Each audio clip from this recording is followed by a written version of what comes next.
floor is reserved for Stefan Kooths. Thank you very much. So the next talk is at 3 p.m., so I have 2 full hours, or what's the deal? Well, yes, but we won't be around. Okay, great. Fine, so 30 minutes, or what's the deal? 30 minutes, okay. 10 minutes comments, 10 minutes well, and lunch.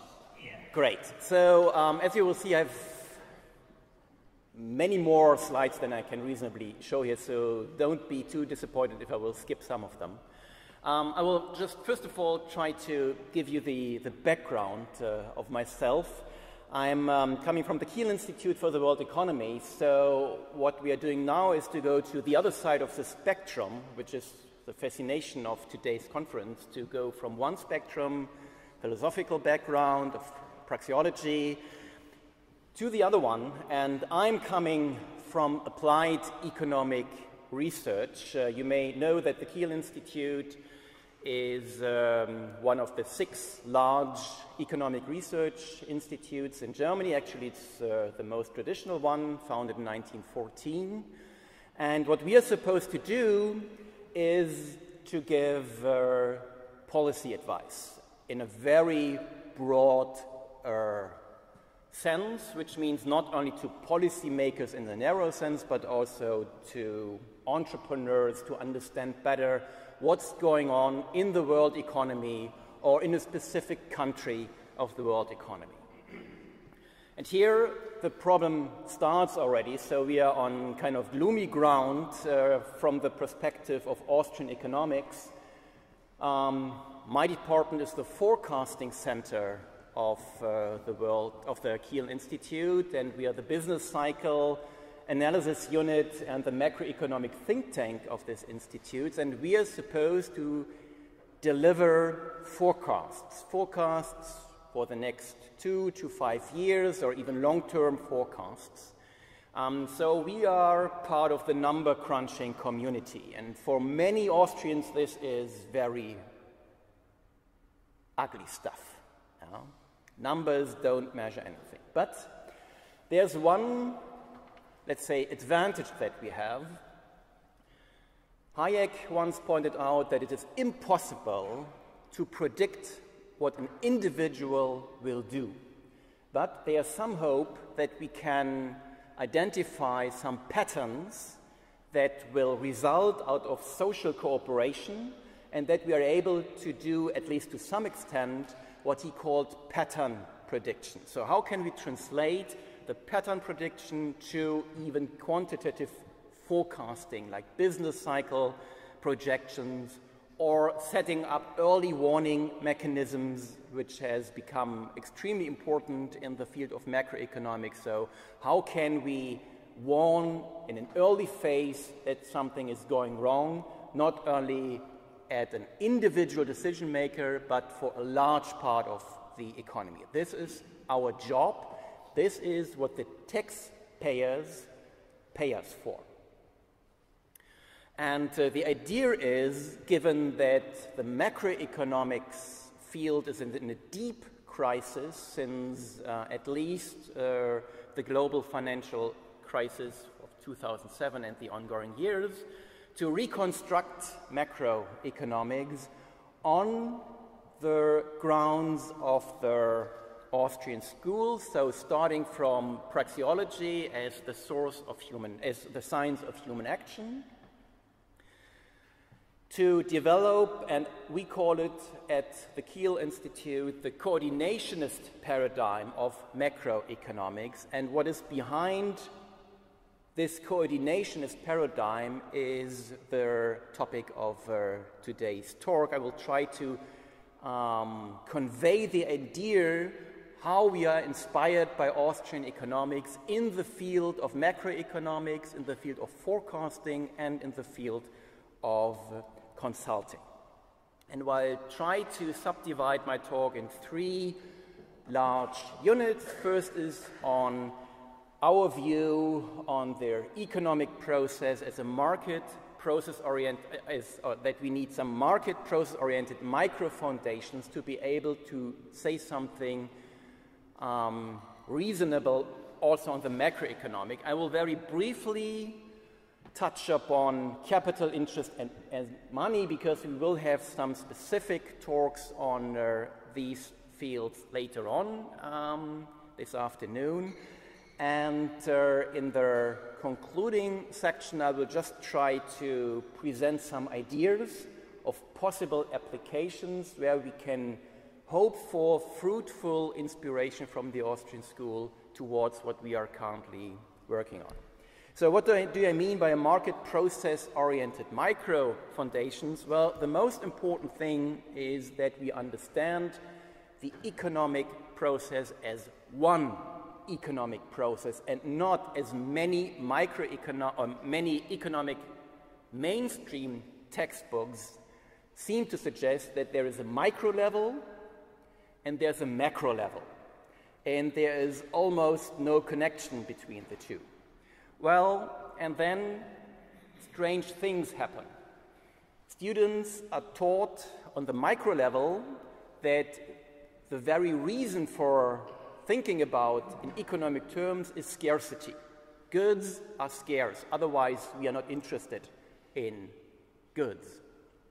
On the macro level, if they come from the Keynesian perspective, they are taught, well, demand is scarce. So this is kind of a contradiction, right?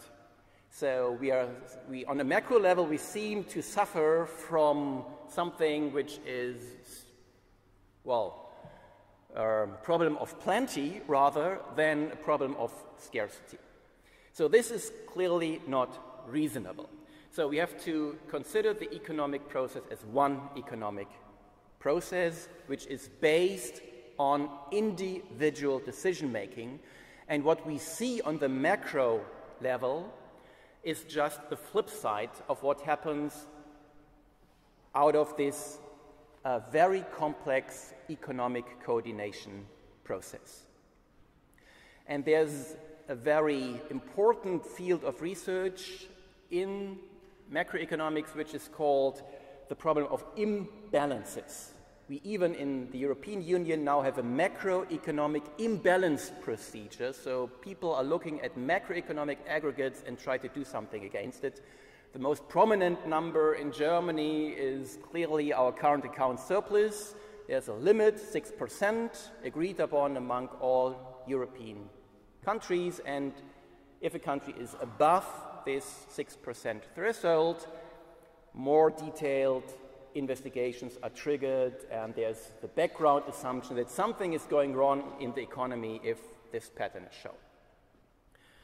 So what we are looking at is, or how we are interpreting macroeconomics is, there's an evidence for systematic misallocation of resources.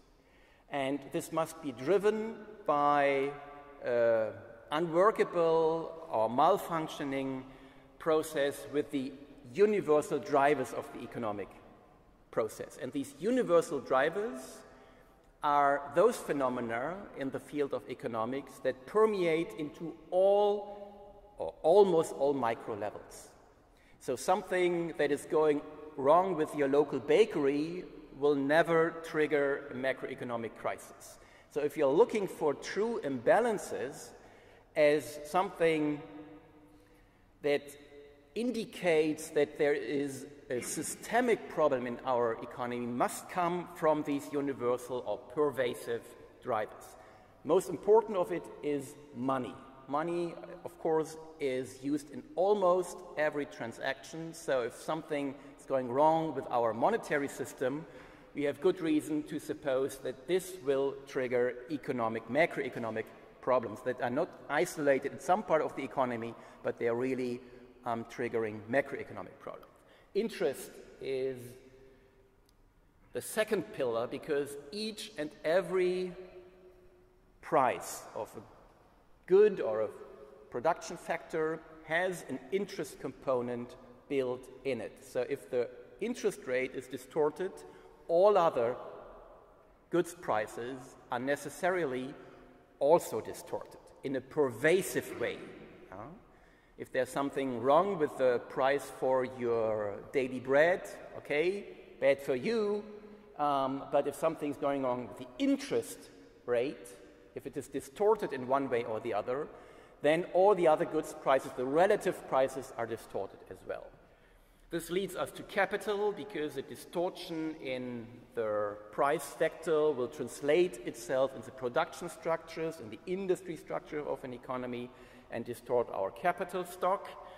Labor is important. It's the most important universal production factor, and of course a constitutional framework, like what kind of property rights do we guarantee, how are they designed. They typically affect a large part of the economic process as well. So our understanding, and this is inspired by the Austrian school, is to consider macroeconomic imbalances as the reflection, as an indication that something is going wrong with these universal drivers of the economic process. And the whole market process view first starts with the idea that the economic process can only be understood from a disequilibrium approach, thinking that we are just hopping from one general equilibrium to the other, and this is the dynamic process of economic development, is just wrong. But the normal state of an economic system is one that is in disequilibrium. Therefore, we cannot expect this system to show balanced or equilibrium data in every period. But what we can hope for, and what we have good reasons for, is to assume that an unhampered economy shows a strong tendency towards such a state of equilibrium, but we can never reasonably expect that it will ever reach this general equilibrium. And therefore we call our master program entrepreneurial economics, because it is the entrepreneurial role that is extremely important if we want to understand the economic process. Economic decision-making takes place in an environment of uncertainty, so speculation, search, discovery, human action as exploring the possibilities is one of the key pillars of our understanding of the world outside there. And we interpret entrepreneurs or the entrepreneurial role in a very universal way. For us, everyone is an entrepreneur because he plays the role of a universal arbitrageur, which means we are responding to so far unexploited opportunities, profit opportunities, both as a consumer or as someone who is steering a company or whatsoever. We cannot think of the economic process without the role of the entrepreneur. And as you mentioned this morning, in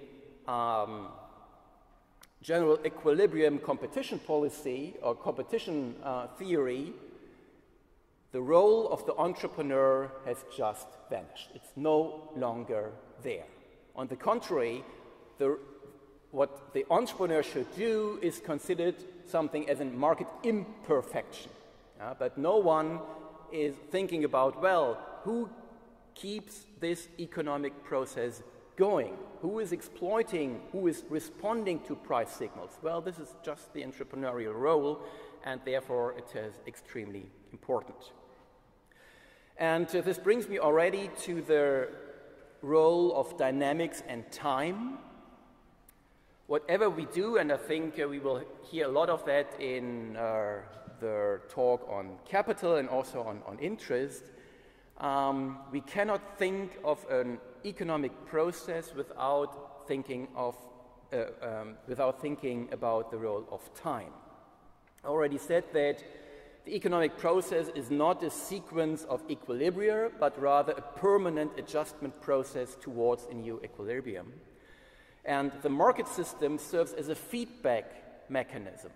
So we have some beliefs to take up what we have discussed this morning about what future scarcities might look like.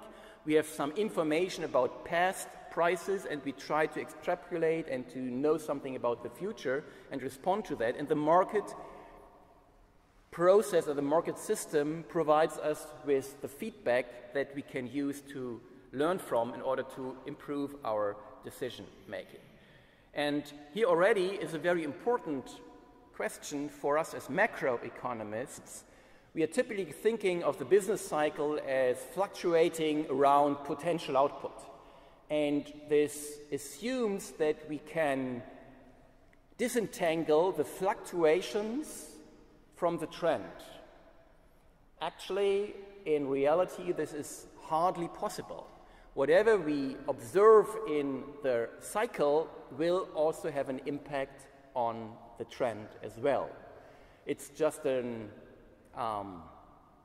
theoretical concept, and it can be extremely misleading, in particular because our current methods for calculating potential output are themselves pro-cyclical, by the way, because we are not really able to disentangle the cyclical and the trend component.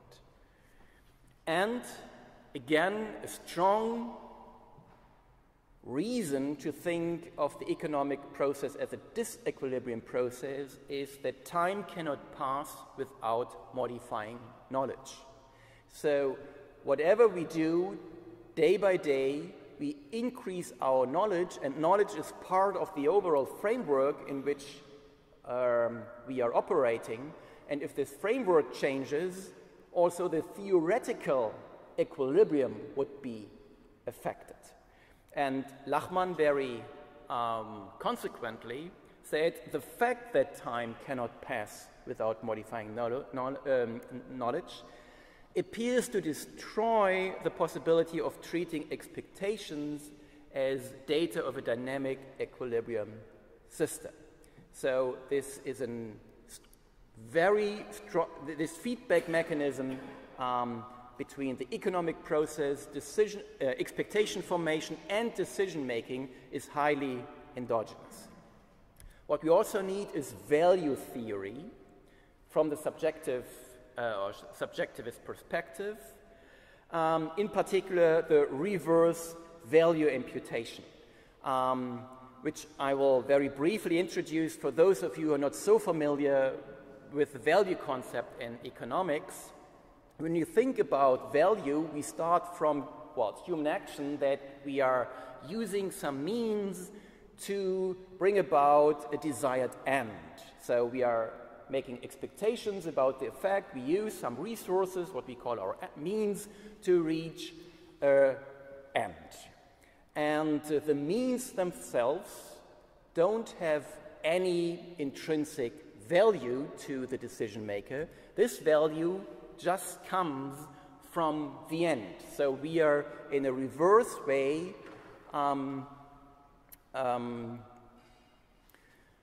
attaching the value that we put on the end to the means. A means is only valuable insofar as it allows us to reach an end. And therefore, we will be willing to pay as much as, in the extreme, we are valuing the end in order to get the means to reach the end. Not more, and, well, depending on the competition, maybe not much less. And the valuation comes from a subjective judgment, and this is transferred also to the means, of course. And this means for the entrepreneur or for the economic process that there are prices for the means, prices for the ends, and the entrepreneurial role is to discover those situations where there's a surplus of their valuation that society, by its price vector, is signaling to the entrepreneur between the pricing of the ends and the pricing of the means. And whenever there is such a gap between the pricing of ends and means, there's an opportunity for entrepreneurial profit. And if no one responded to this entrepreneurial profit opportunity, the whole economic process would just not work. This very clearly describes the decisive role that entrepreneurial activity has for an economy as a whole. We just cannot think of the economic process without this happening. All right, and this implies a lot of speculation. Speculation on this maybe physical effect that we are hoping from some means to have on our ends, but of course also speculation about the subjective judgments on ends if we are involved in a society that is based on the division of labor. If I'm producing practically all of the goods that I'm producing not for myself, but for other people, it's the entrepreneurial task to have a guess on how much will other people appreciate what I'm producing. Not only in the very short term, but also in a more distant period of time. And here it can be extremely informative also for business people to think along these lines if they're thinking about what will be the goods that are in high demand in 10 years from now, and 20 years from now, or 30 years from now. In this country, or even in developing countries where it's even easier, because they're typically following a development pattern that is easier to forecast than that of a borderline country like the United States, who are already at the cutting edge of technology. Let me be very brief about capital, money, and interest, but what I want to show you is something about the misuse of macroeconomics, which is very oftenly,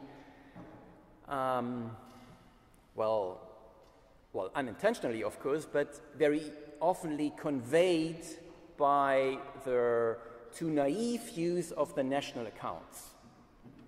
When our students learn about what GDP is, we typically show them a macroeconomic production scheme, which shows all the inputs on the left side and all the outputs on the right side. The first huge misunderstanding is to say, on the right side we see demand, and on the left side we see supply. This is not the case. It's a complete misunderstanding of national accounts, but you read about this all over the place. And it took out some effort, by the way, to make sure that in the joint forecast that we are preparing together with 4 other institutes for the German federal government, that we do not use this misleading terms of supply and demand in the macroeconomic sphere. Consumption expenditure on aggregate is not consumer demand.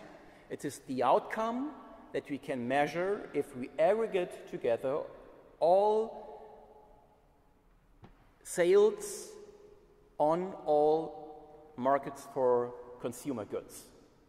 And this implies the interaction of supply and demand on all these consumer goods product markets.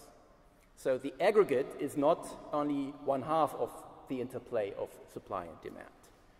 What is also an important message here is intermediate consumption. These are all the goods that are produced in one period that are used by other producers, like the tires that are produced at Continental, delivered to Volkswagen, and they use the tires and produce a Golf out of that, a car out of that.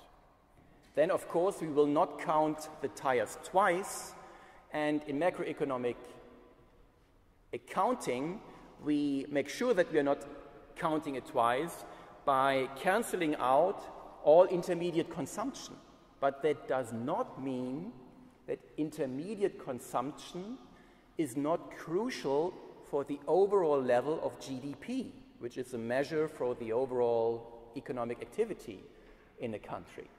Without these intermediate products, we would be much less productive, and therefore overall GDP would be smaller. And given the stressing of the Austrian theory on the relevance of division of labor, is a very good kind of shield against the wrong interpretation of the national accounts. Another one, very famous, is that the higher the imports in the country, the lower is GDP. Or a net export contributes to GDP, which is complete nonsense. Imagine a country like Germany stopping their oil imports. Would this increase or decrease over overall production? Would clearly decrease it. It would bring us in a deep crisis. So imports are also an important means for the overall complex production structure in a developed economy. We must get rid of this accounting style thinking of what is on the right side is increasing something and what is on the left side is decreasing something. It is just the interaction of all these different flows of goods and services that make up the final result.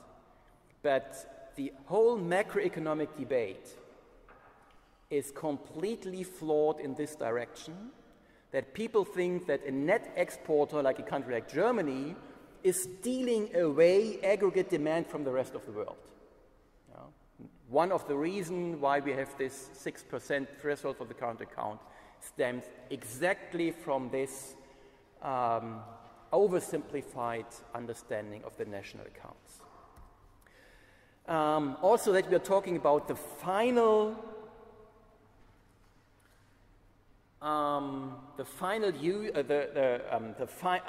GDP is typically defined as the final use of domestic production.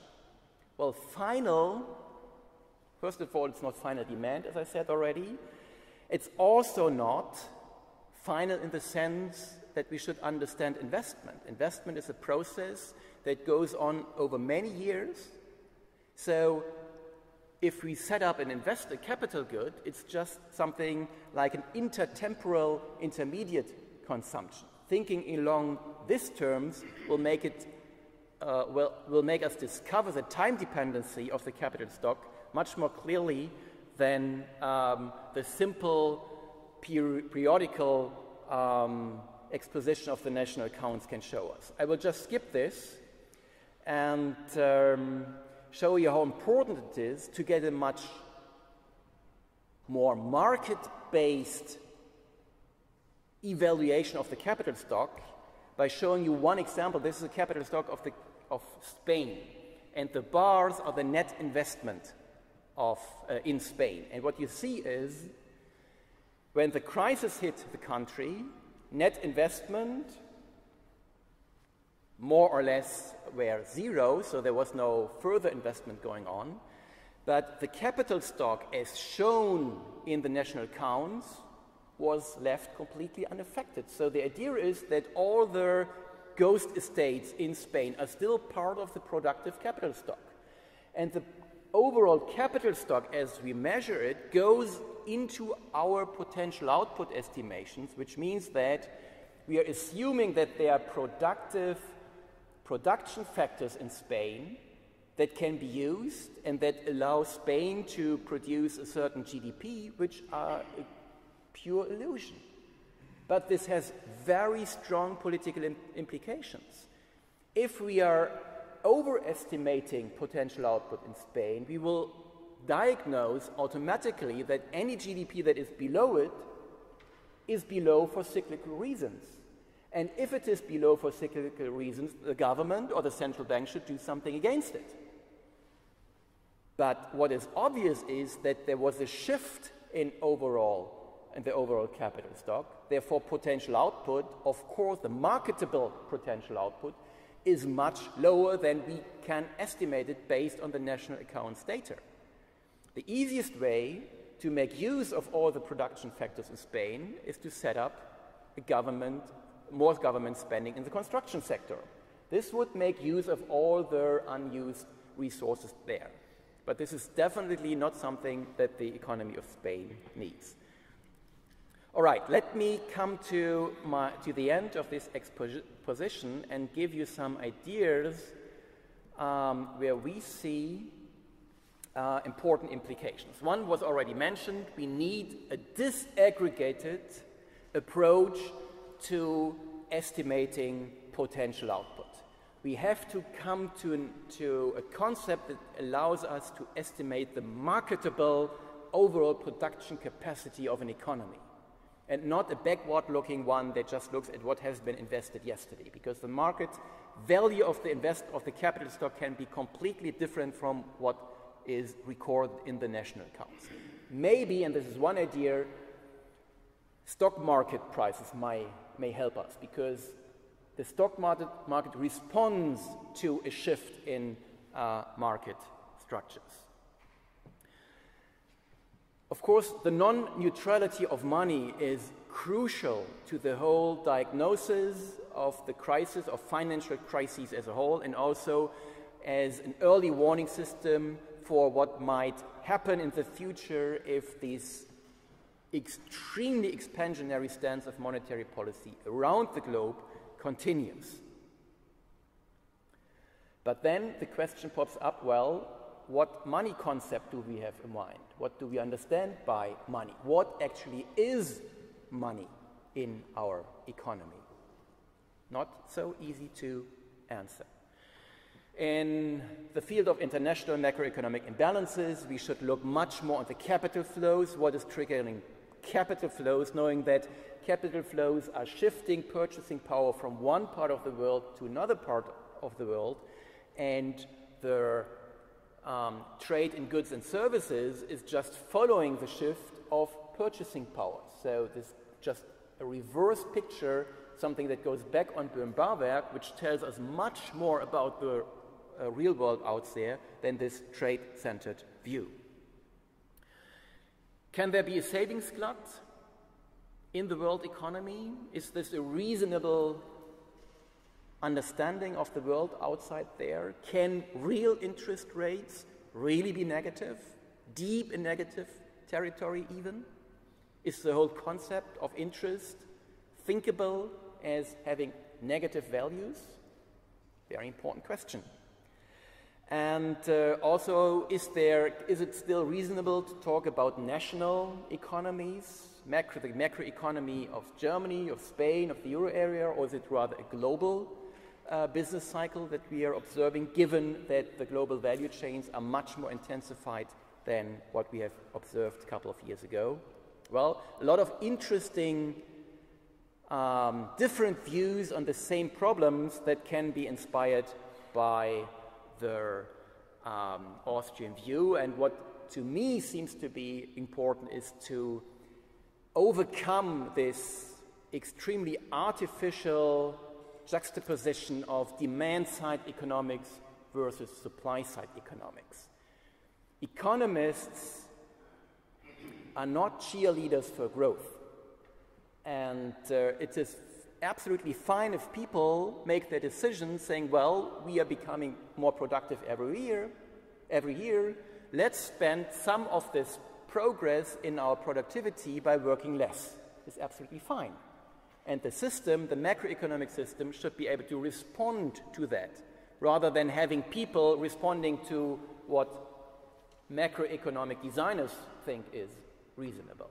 So it's a completely different view, and the coordinationist paradigm is our alternative towards this unfruitful juxtaposition of demand-side versus supply-side economics. Both should be part of the past.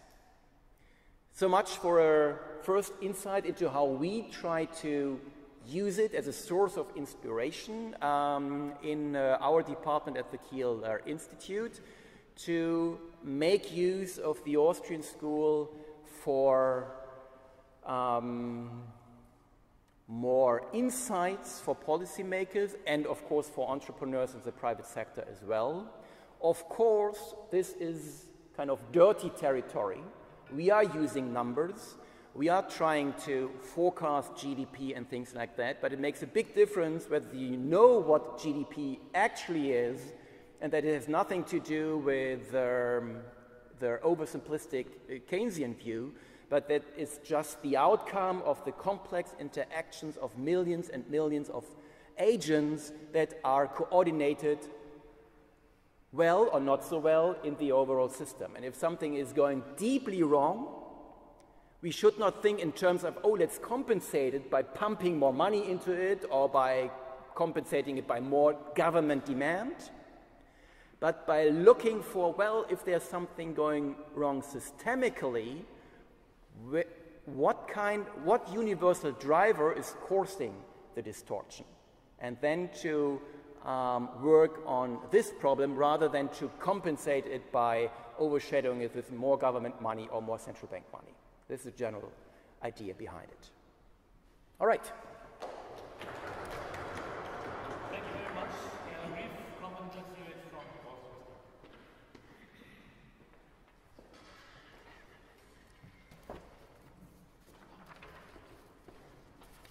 Ja, schönen Dank. Ich lasse sozusagen alle Sympathie für Schlussfolgerungen beiseite und versuche sozusagen nur ein paar kritische Nachfragen an Sie zu richten, die sich praktisch alle sozusagen auf den Zuschnitt des ganzen Projektes beziehen. Ich will damit beginnen, dass ich sozusagen ein bisschen gestutzt habe, ganz am Anfang zu lesen, dass Ihr Paradigma inspired bei Austrian Economics und Science of Human Action ist. Mir ist nicht klar, was das heißen kann, und es ist mir sozusagen auch in dem Vortrag nicht klar geworden, denn wenn ich mich jetzt mal der Einfachheit halber an Mises halte, da gibt es sozusagen zwei erkennbare Zentren seines Denkens, und bei beiden ist mir nicht ganz deutlich geworden, wie sie mit ihnen umgehen. Das eine ist der Subjektivismus, das ist jetzt schon klar geworden. Das andere ist das, was bei Mises Apriorismus heißt, und das konnte man heute Morgen bei Herrn Cordoba ja hören, dass der bei uns nicht in einer kantischen oder noch geheimnisvolleren Weise aufgelöst wird, sondern den lösen wir gewissermaßen durch analytische Sätze ein, ja, durch begriffliche Wahrheiten. Und das sind Einsichten, die der Misesischen Praxeologie zugrunde liegen, von denen ich mir nicht vorstellen kann, dass man sie in irgendeiner schwachen Form adaptieren kann. Also sozusagen so ein bisschen analytisch und ein bisschen nicht, das scheint mir nicht zu gehen. Und mir ist zum Beispiel nicht klar geworden, wo sich der Apriorismus entweder niederschlägt oder von Ihnen abgelehnt wird. Das ist ja eine mögliche Option. Das gehört natürlich zu dem, was mich interessiert. Und ein Begriff, um den sich das kristallisiert, ist diese Pattern Prediction. Das ist ja schon ein Verlegenheitsbegriff für jemanden, der offenbar eingesehen hat, also richtige Vorhersagen wie die Astronomie kann die Ökonomie nicht machen. Aber irgendwie, ja, so ein bisschen, was will man da doch sagen? Pattern Prediction ist eben meines Erachtens ein Verlegenheitsausdruck. Warum ist da eine Verlegenheit? Da ist ein echtes Problem, dass nämlich im Kern der Praxeologie, und vielleicht ist ja einiges von dem, was Ihnen wichtig ist, außerhalb dieses Kerns angesiedelt, aber das würde ich dann gerne erfahren. Jedenfalls im Kern der Praxeologie haben wir begriffliche Einsichten, nicht anders als etwa in der Geometrie. Und wir müssen uns, glaube ich, klar machen, begriffliche Einsichten oder analytische Sätze sind keine Prognosetools, grundsätzlich nicht. Ja, also das, was Sie über die Winkelsumme von Dreiecken wissen, ist nicht gut überführbar oder jedenfalls nur merkwürdig, wenn Sie sagen, Sie können jetzt Prognosen über die Winkelsumme künftiger Dreiecke machen. Das ist schief, das ist ersichtlich schief. Das heißt, wenn Sie Prognosen machen, müssen Sie sozusagen andere Quellen anzapfen als begriffliche Einsichten. Und das müsste sozusagen, da ist mir jetzt gewissermaßen nicht deutlich geworden, wo Sie gewissermaßen an die Praxeologie andocken, an diesen Zug der Praxeologie und woher Sie den Rest nehmen. Ich vermute, Hayek war das nicht klar. Der hat da irgendwie gemerkt, so ganz einfach geht das nicht. Und er hat das Verdienst, einen schönen Namen dafür gefunden zu haben. Aber es ist nur ein Name für eine Verlegenheit. Sie haben jetzt nicht über Time Preference gesprochen, deswegen schenke ich mir das hier. Das ist auch sozusagen ein Gegenstand.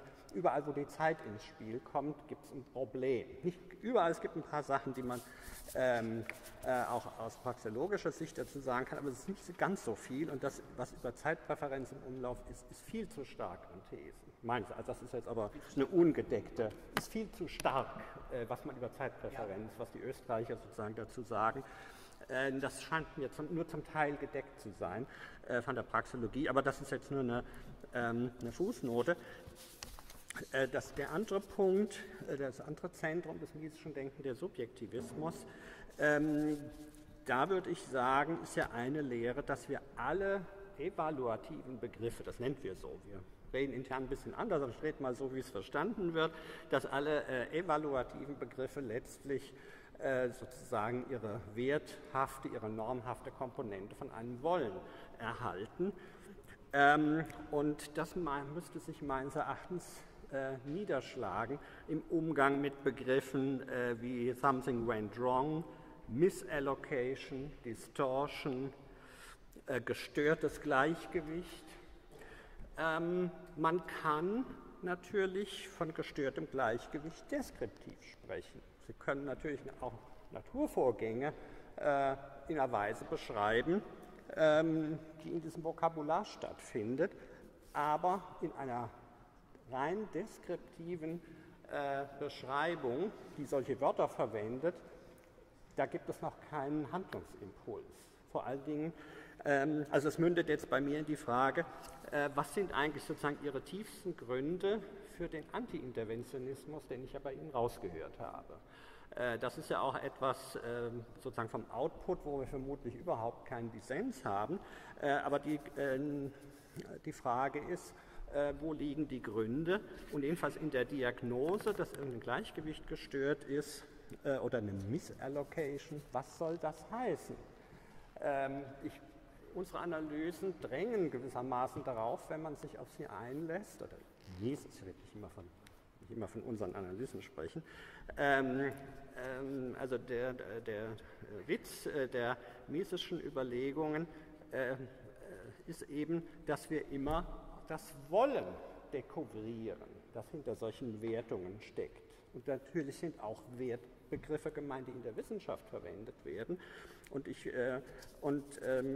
etwa Misallocation, da müssen Sie sagen, wem das so vorkommt, wen das stört. Ja, die schiere räumliche Lagerung von Ressourcen irgendwo ist nie und nimmer für sich genommen Misallocation. Ja, es betrifft genau das zu, was ich vorhin über Hindernisse gesagt habe. Sie brauchen jemanden, der daran Anstoß nimmt. Und meines Erachtens ist es häufig sozusagen schon subversiv genug, wenn man denjenigen benennt, der Anstoß nimmt an eine Allokation. Das ist vielleicht sozusagen im wissenschaftlichen Diskurs jetzt kein besonders freundlicher Akt. Insofern habe ich es gut. Ich muss ja sozusagen nicht mit Ihren Kollegen mich auseinandersetzen. Aber das ist vielleicht dann die Abschlussfrage. Ist vielleicht vieles von dem, was ich jetzt sozusagen ein bisschen kritisch angerissen habe, dem Umstand geschuldet, dass Ihre Überlegungen auch, nicht nur, aber auch strategische Züge tragen. Also wie Sie sozusagen die schlimme Botschaft, die man von Mises zur Politikberatung bringen kann, nämlich macht gar nichts, ja, oder nehmt wenigstens hemmende Regeln weg. Also wie man diese schlimme Botschaft sozusagen halbwegs unbeschadet überbringen kann. Also gibt es sozusagen einen strategischen Zug, dann würde ich vieles gleichsam verstehen und kritisch etwas abdämpfen. Oder ist es tatsächlich so, dass die Anregungstiefe der Praxeologie doch noch nicht so tief ist, wie ich mir das zum Beispiel wünschen würde? Schönen Dank. Okay, well, this was extremely interesting. Let's start with and important and helpful as well. Let's start with the last part. What we see as important is we must reconstruct this idea of macroeconomic reasoning by referring back to what is going on the micro level where all these actions take place and where people respond to price signal in particular. So we must kind of convey the same story for the same data with a different story. You have a mainstream that is very much sticking to the aggregates, to aggregate thinking, and there's no real connection back to what is going on in the marketplace. So we try to go below the surface of macroeconomic aggregates and interpret them just as the reflection of a systemic working of these universal drivers. And as far as a priorism is concerned, well, if we say that when a central bank lowers the interest rate by its interventions over an extended period of time, hoping that it will do something with the general price level, that this will not be the only effect, if it will happen at all, but what is safe to say is it will also affect the price structure. And this is extremely important. It's completely ignored in the current macroeconomic debate. So elucidating what the implications of current macroeconomic interventions are. And there is the inspiration. And this is fully a prioristic. We are actually in the situation we cannot say in a crisp way, here we have a distortion in this part of the economy and this has a value of X. We are far from that so far. But we can at least say in what direction the distortions must be expected. And as far as, and this is also the pattern prediction. So it's difficult to give a crisp number for the distortion, but we can tell you what parts of the economy are more prone to being distorted by this policy intervention than others. One part. Another part is also, well, we are working in the field of empirical research. And empirical research works with, well, statistical data. But these statistical data are not God-given. The statistical offices out there are collecting all these data because scientists told them this is important for us. So we should think about, again inspired from an Austrian perspective, what kind of data would we really need to make reasonable predictions or at least reasonable diagnostics about what's going on there. For example, you still see when it comes to the industry structure, you see that it's about agriculture, the manufacturing and things like that. Is this meaningful from an economic point of view, whether an economic activity results in a product that can be described as a commodity or as a service? For economic reasoning, this has no implication whatsoever. What is important for economic reasoning is how far is this economic activity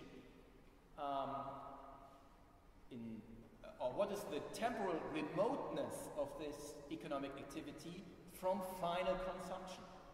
Because once I know how far away an economic activity is from final consumption, I can have an idea about how strongly it is affected by fluctuation in the interest rate. So by making sure that we get much more relevant data that match to the Austrian view of the business cycle, for example, or that can much better reflect the coordination process that goes on in the real economy out there, gives us or puts us into position to have a debate with the statisticians and say, hey, look, you should rather look for this and that and not for other things. The whole setup of national accounts is at the end of the day the outcome of the Keynesian revolution. They said, we need these aggregates, we need this and that and that, please make sure that you collect this data. And now generations of economists try to make sense of this data. So if we don't come up with a different paradigm, statisticians will not start collecting other data. And is it interventionist? Yes, it is, because we spend probably 95% of our daily work with trying to show that the consequences of the interventions typically come with very severe unintended side effects as well. But we try also to escape this negative camp alone, because people are asking, well, if it's not like this, how is it? You're fully right, this is just in the beginning. It is a dirty job to do. You have to cope with data that are very vague only, but just telling a new story to what is going on in the macroeconomy by referring to these are the symptoms and not actors, just by making sure that aggregates are not actors in the economic process is extremely important. That the number of private consumption expenditure is not the same as the private demand for consumption goods. So it starts with the wording, with the interpretation, and it gives us a new worldview on what's going on in the macroeconomic debate. Very sorry to intervene in this very interesting discussion. There is time